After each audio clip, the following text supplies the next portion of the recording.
Hi, welcome to Cypher 2024.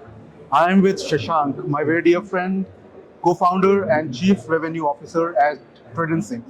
Shashank, welcome to Cypher 2024. Thank you, Bhaskar. We go a long way back. I still remember 12 years back, we're sitting in a coffee shop in Phoenix Mall. Yes. When you laid out your first thinking and the blueprint of what you're going to do, right? And it is so impressive of how far we have come, and very inspired and hopeful on what lies in the future.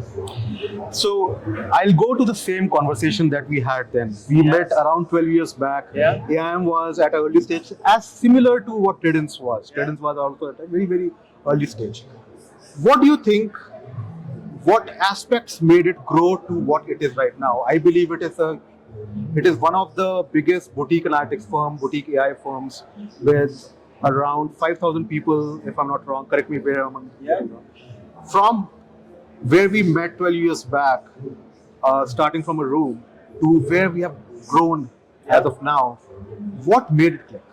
Yeah, I think there are a couple of things, right? If we look at our business across 3-4 dimensions, right? There is our employees, the credentials, right? There is our customers, right? And then there is our the culture and the spirit of entrepreneurship, right? Of course, there is a helping hand of the industry, right? Given the AI boom and all of that, right? We can't control that. The first 3 things we can control. We are, very focused, right, on enabling, empowering, and motivating our employees, right? We often stand up and say that Credence has only 3 founders, but we have multiple entrepreneurs, right? That is extremely important for us, right? So this founder mindset, right, among our 3,000 plus employees, right, is what makes us so unique. So I stand corrected. It's not 5,000. It's 3,000. Yeah. Well, only 5,000 in maybe a couple of quarters, Sure. but yeah, not right now. Sure. Yeah. And then on the customer side, it's very important that when we define our customer, the customer is not just a brand of the company.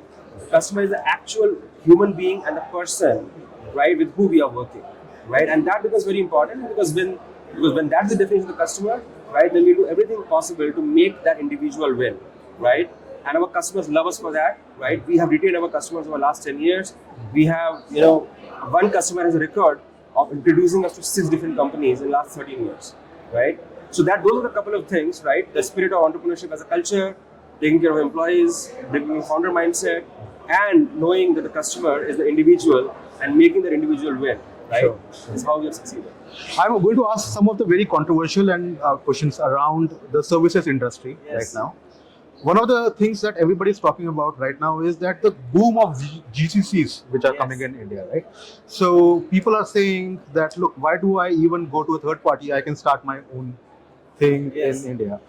Do you believe that's impacting? Yeah, so that is an interesting question. So we go far back in the industry, right? GCC boom is not new. There was a time when Dell set up its office, HP set up its office, Target set up its office. We were there when those things were happening, right? Then it kind of moderated and now it's coming back again, right? So this is a phenomenon that has happened earlier. This is not the first time it's happening, right? There's always some value of GCC, right? In terms of keeping some of the proprietary things intact. But the industry in which we are, right? Purely from the talent perspective, right? The kind of growth opportunities and the experiences that we as a diversified company can provide to our employees, GCC can never match that, right? We have had multiple instances, right, where our employees went to a GCC, right, had whatever, 40, 50, sometimes 100% hike, right, stayed there for 2 years, got bored, right, sometimes because of the sameness of work, sometimes because they are so far away from the end customer, right, and sometimes because of sheer bureaucracy of big organizations, right, they eventually came back, right, and they are with us. So I think in our market, talent is the most important capital, right, and you need to keep the talent engaged. For that, you need to engage them in solving varied and complex problems. And the bouquet of problems that we have, GCCs can never match. And the best talent knows that. Wow. So I think the question was captured, which is, how do you see customers right now responding to the coming up of AI and keeping the data science and analytics projects at the back burner? Yeah. Right. So, see, if you go back, right, a couple of decades, right, the way computers evolved, right, there was, of course, the first computers that were built for hardcore computer scientists. Green screens, you do all the coding and all of those things, right? The processes were slow and it was very cumbersome to do those things, right? And there were big mainframes and all, right? But gradually the way technology evolved, right, the computers became smaller, right? the screen becomes more friendlier and the chips became, more powerful, right? But the real watershed moment happened when Microsoft came with an Office application and the operating system, right? What that did is it simplified the hardcore programming, which means anybody could open a Word doc, right, and a word processor those days and start writing in the doc without doing any coding, right? See what happened after that. Because of that, it created an application boom, and today you have a computer in your pocket, you have a computer in a watch, right, and where we are, right? We believe the same thing will happen with GenAI. GenAI is that layer of simplification on top of the complexity of AI and machine learning, which will only democratize and accelerate the adoption of AI and ML, right? In fact, I strongly believe, right, that in a matter of few years, right, because of GenAI simplification, right, the AI maturity of the organization will increase significantly, right, because of the simplification that GenAI brings to the table. Got it.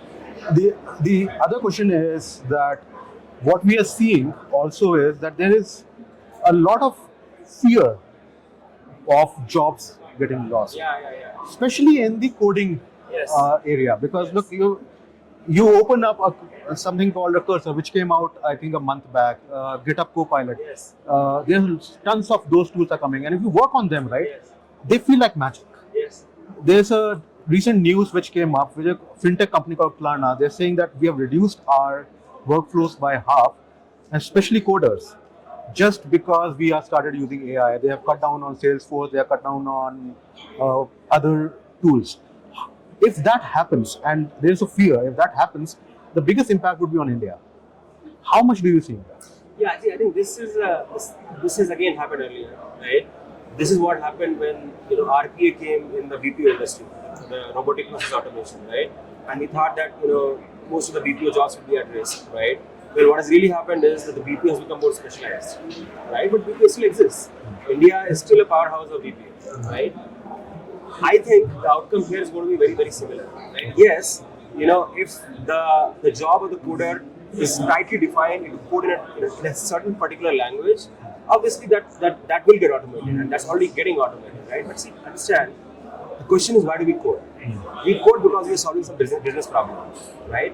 And I think the more expertise we build in solving the business problem, right, it will ensure that the coding is just a skill, right? And that's fine. A machine can do that skill, right? But machine cannot create the last 10% of differentiation, which comes from human innovation and human ingenuity, right? And I think it's a challenge for all the coders out there, right, to not identify with the language of the code, but to identify with the business problem that they are solving, right? Because that is how they will become more specialized, right? And they'll create the last 10% human magic, because the first 90% AI will do anything. Last question. This is your first cipher. How are you feeling the vibe? Oh, you know what? I have multiple emotions. First of all, I feel very proud of what you have achieved, the organization that you have built, right? And that is coming, like, it's a very heartwarming experience for me, right? To see a fellow entrepreneur grow, right? The other thing I also see is that, we have a lot of peers here. This is not just an event for employees and practitioners and executives. This is also an event for the industry to come together, right? And exchange notes, right? So yeah, I'm doing it in the heart of Silicon Valley in India, right? It's such a nice weather outside. Well, thank you. I only feel happy and fortunate for coming here and you allowing me and inviting me to give a talk. So thank you for that. Thanks a lot. Thank you, Master.